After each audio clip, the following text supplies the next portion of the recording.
Hi, I'm Matthew Street. And I'm Steve Schnee, and welcome to QUARANTUNES. Are you ready, Matt? I'm ready, Steve. Because here we go. Thanks for tuning into another episode of QUARANTUNES. My name is Steve Schnee. And I'm Matthew Street. And on this episode, we're going to start with Matthew. What we do is we show albums that we recommend. We put a lot of thought into these choices, and we want to provide you with options to get you through this very difficult time while you're stuck in lockdown, in quarantine, and this is stuff that we're recommending that we hope will enhance your life. And on this episode, Matthew is going to start with. I'm going to start with ELO, Out of the Blue. Yes. What an album. I had to pick something by ELO, folks. ELO is one of my favorite bands of all time. Now, I could have picked anything by ELO. I have every album. I have just about every piece of vinyl by them.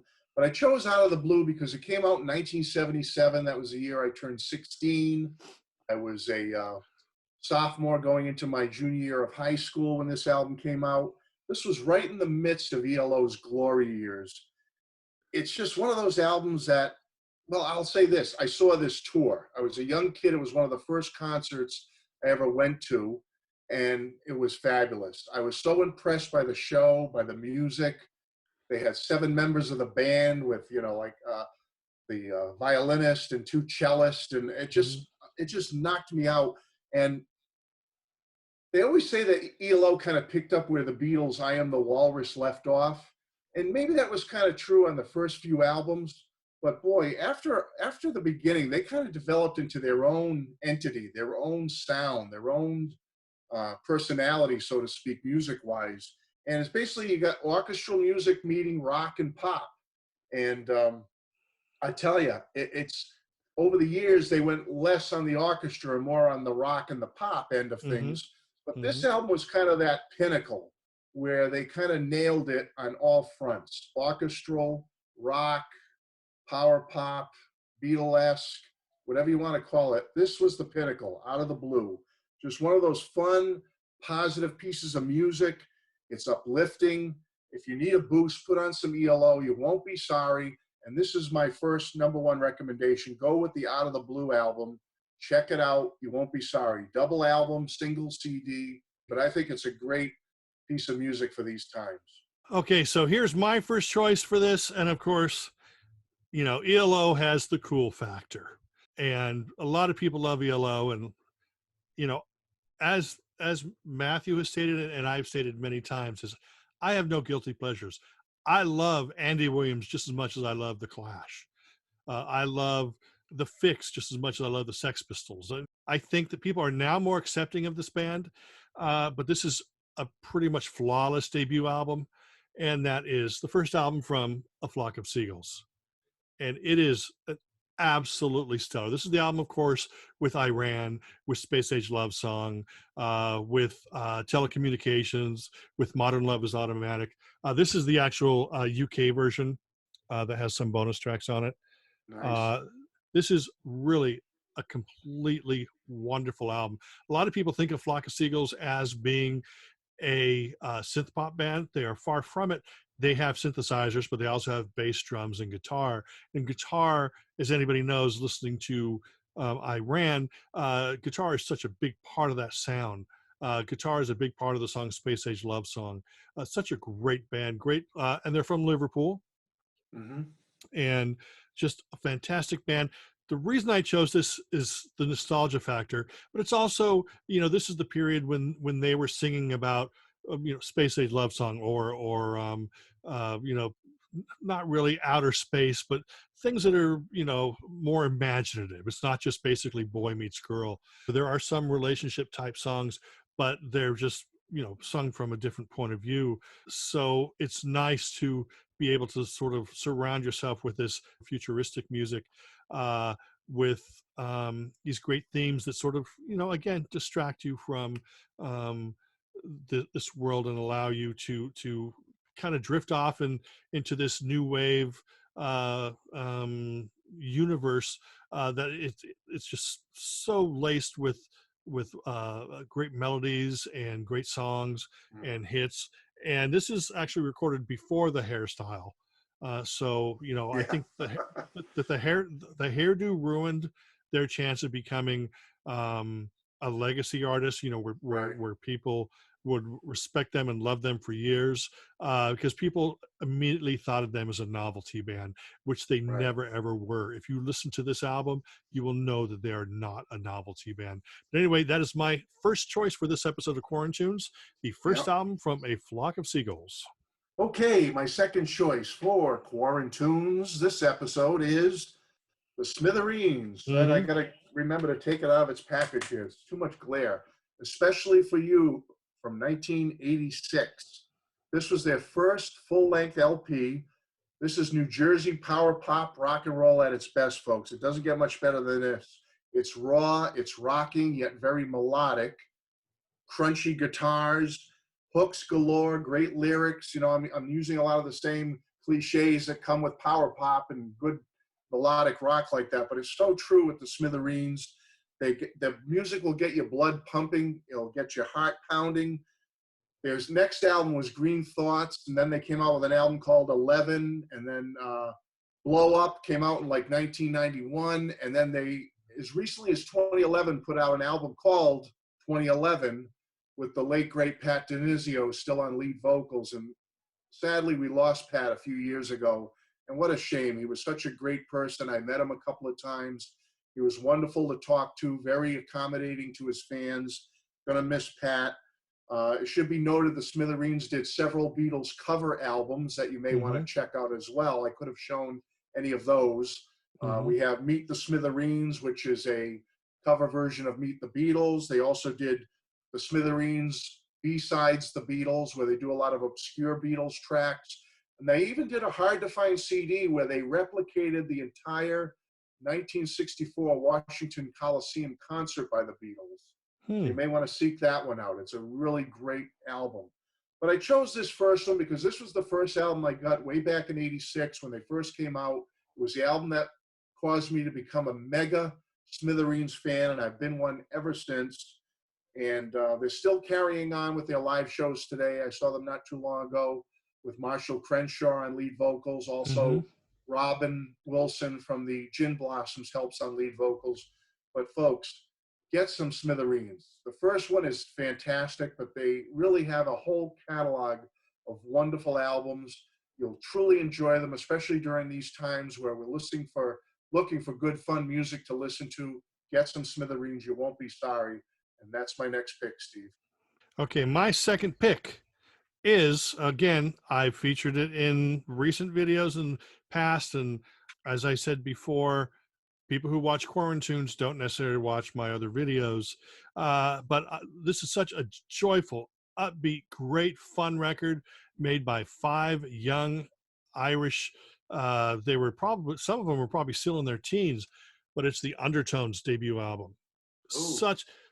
I read in Trouser Press, I think it was back in 79, 80, the Undertones sounded like Irish Ramones. And so, yes, they do sound like, I mean, Fergal has a completely different voice, but it's these great 60s influenced hooks and great songs. They're just played with the speed and intensity of the Ramones, but they're a lot more fun, where it seemed like the Ramones were going to beat you up after the show. It's kind of like, you knew that the Undertones were going to come and hang out with you down at the donut shop after the show. It's just so fantastic. There's various different versions of this. The UK version had a different cover, but this is a version that came out on Ryko disc, and I think there's a version that might even have even more bonus tracks now. But this has the whole album. Plus, they were really prolific in putting out singles and non-album B-sides and stuff. But the Undertones first album, in my opinion, is absolutely flawless, and it's joyful. And so if you're having one of those days where you want something hard, something fast, something that sounds hard and fast, powerful like the Ramones, Yeah. but you still want it, with sugar coating on it. That's definitely the Undertones' first album. And yes, this does have the song Teenage Kicks, which is their most well-known song, but it's certainly, there's just so much in their catalog that is just as good. So that's my second recommendation on this episode of QUARANTUNES. Okay, for my third pick, I have to go with my longtime staples. I mean, I've been a Beatles fan since I was 3 years old in 1964, but shortly thereafter, as I got a little older, this band became probably my second favorite band of all time back in the day, the Kinks. And I chose, again, let me take it out so we can see it better, Give the People What They Want from 1981, folks. I love the Kinks. Mm-hmm. They have so many great albums, folks. There's like 24 or 25 total studio albums you can check out, numerous compilations.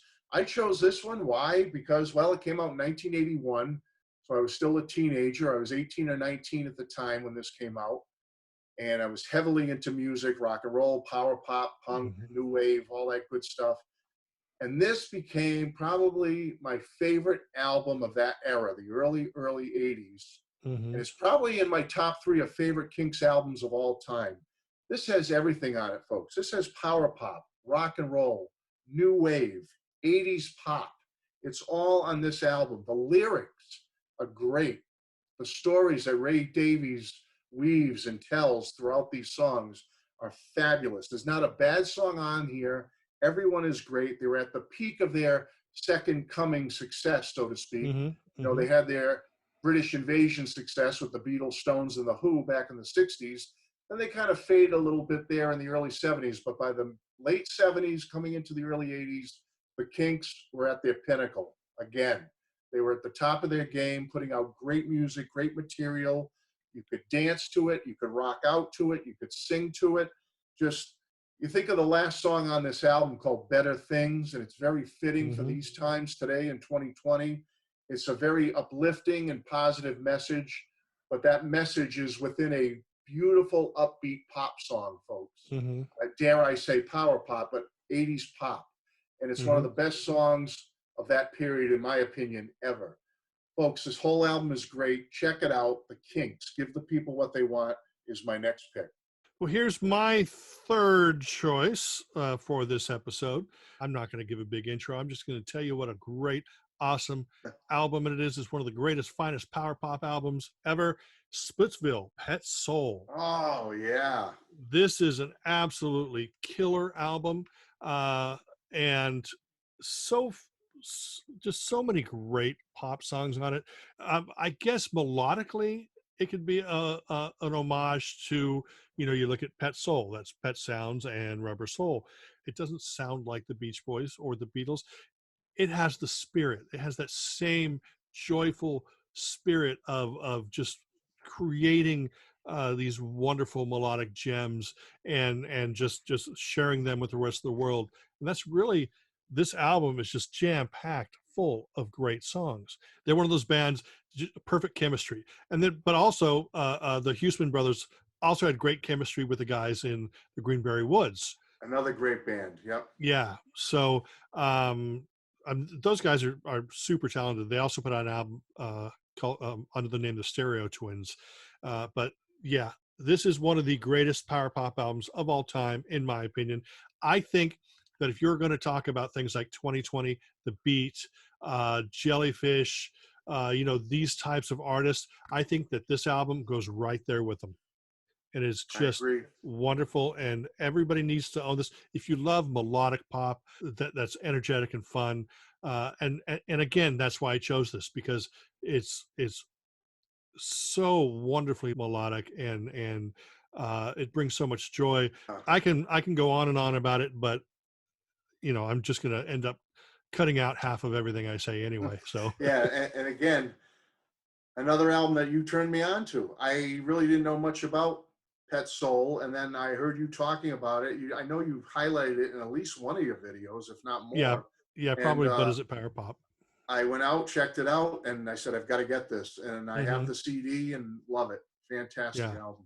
Now, what is your fourth pick, Mr. Street? Okay, Mr. Schnee. Mr. Schnee it is. Well, I have a band that only put out studio albums, but they are two albums that have had a big impact on my life, and I know they'll have a big impact on your life if you check them out. And that band is called Jellyfish, I and just the mentioned album I them. chose is their first album called Belly Button from 1990. They also had a second and final album in 1993 called Spilt Milk, which I love to death as well, folks. But I chose their first one. You can't go wrong with either album. They only had the two albums. What a shame. What a shame, shame, shame. But these albums have had a huge impact on so many artists that came after them that were influenced by those two records. They're revered to this day. So many people love the music of Jellyfish, look to the music of Jellyfish. One of the members, Roger Joseph Manning, was big in the Wilkerson album. He was part of the Wilkerson album. He's also been part of an album recently by Donnie V from Enough's Enough. He's worked with Cheap Trick. I mean, this guy is multi-talented, multi-instrumentalist. And Andy Sturma was the lead singer and drummer for the band. He's not as active as Roger is, but man. Oh, also I should note that Jellyfish wrote a song for Ringo's Time Takes Time album back in 1992. Mm-hmm. When they were in between their albums, they wrote a song for Ringo, which Ringo liked so much that he included it on his album. And I believe the song was called I Don't Believe You. Great song. Check out Ringo's Time Takes Time album for that. These guys wear their influences on their sleeve, yet they create their own unique style of music. It's Beatlesque, the Beach Boys influences here, Queen, ELO, 80s pop, whatever you want to call it, 90s rock and roll. It's all here. It's all blended to make this glorious, beautiful sound.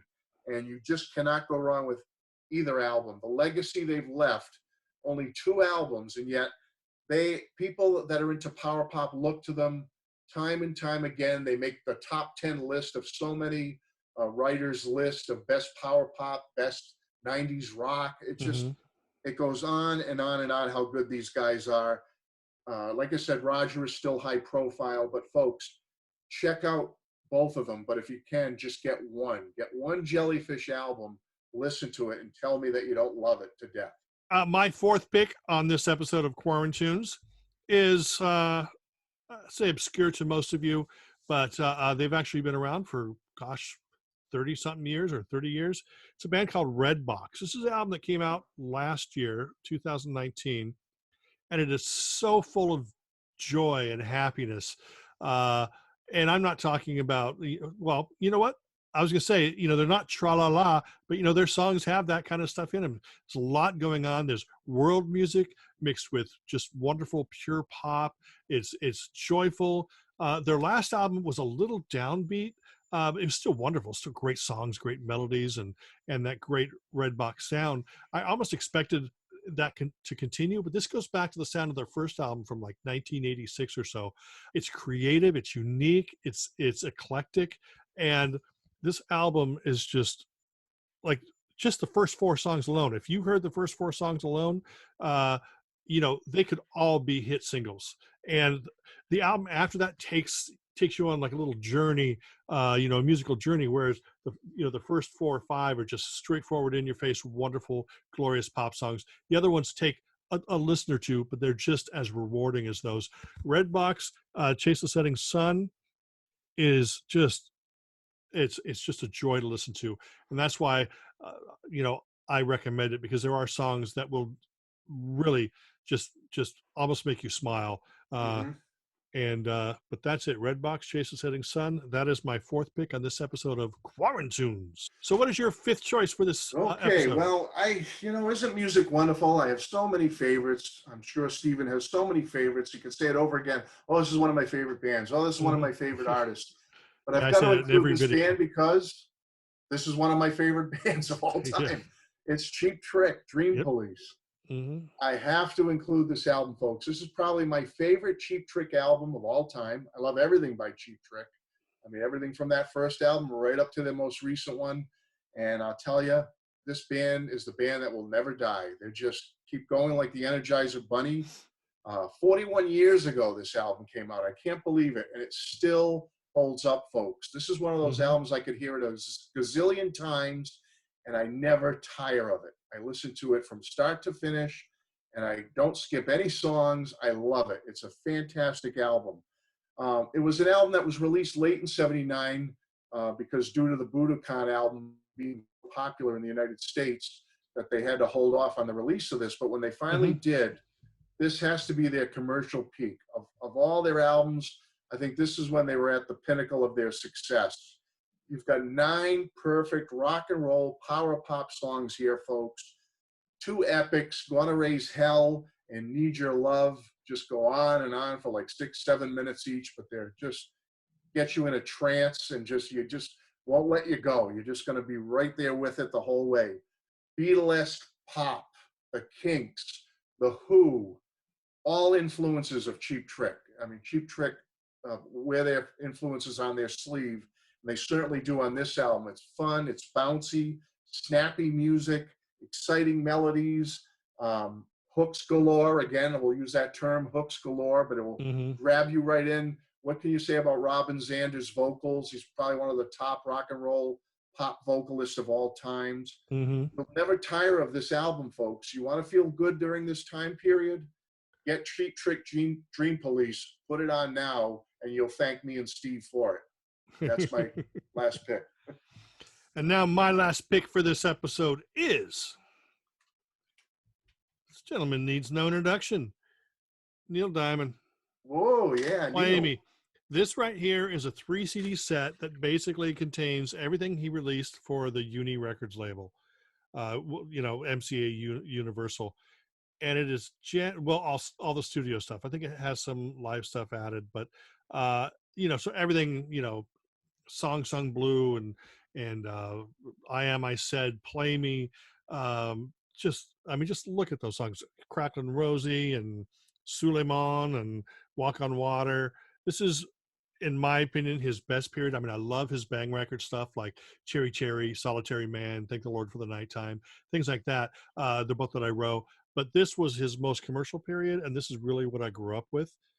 And, my mom played it all the time. So I grew up listening to it. And with Neil Diamond, I still say he's overlooked, underrated. Back here in through the 60s and 70s, he was untouchable. Absolutely. He's not easy listening. He's a pop rock singer-songwriter. He just got lumped into easy listening as he got older, and his audience changed, and the labels made him sort of go into a more mellow type thing. But this is a great period, 3 CD set, everything from his Uni label recordings. It's just stellar beyond belief. And there's not much more you can say about Neil Diamond because we all know and love something by Neil Diamond. Yeah. Anyway, that's it for this episode of QUARANTUNES. We really recommend you to track down some of these titles, listen to them in any way that you can, but please support the artists and the e-tailers and retailers by buying physical copies, whether it's on vinyl, whether it's on CD. You can get them online, and hopefully this quarantine, this shelter in place is going to end so we can all go visit our local record stores in the very, very near future. Anything you want to say, Mr. Street? And I want to say, please support QUARANTUNES.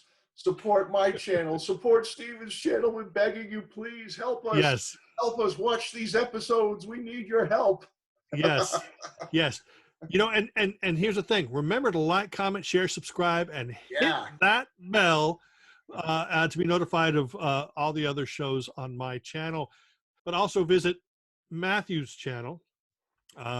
In fact, I'll put a link to his channel in the comment card below. I mean, not below. I'm talking about right there. But anyway, that's it. And thank you, everybody, for watching. Thank you, Matthew, for being involved. And we'll see you next time on QUARANTUNES.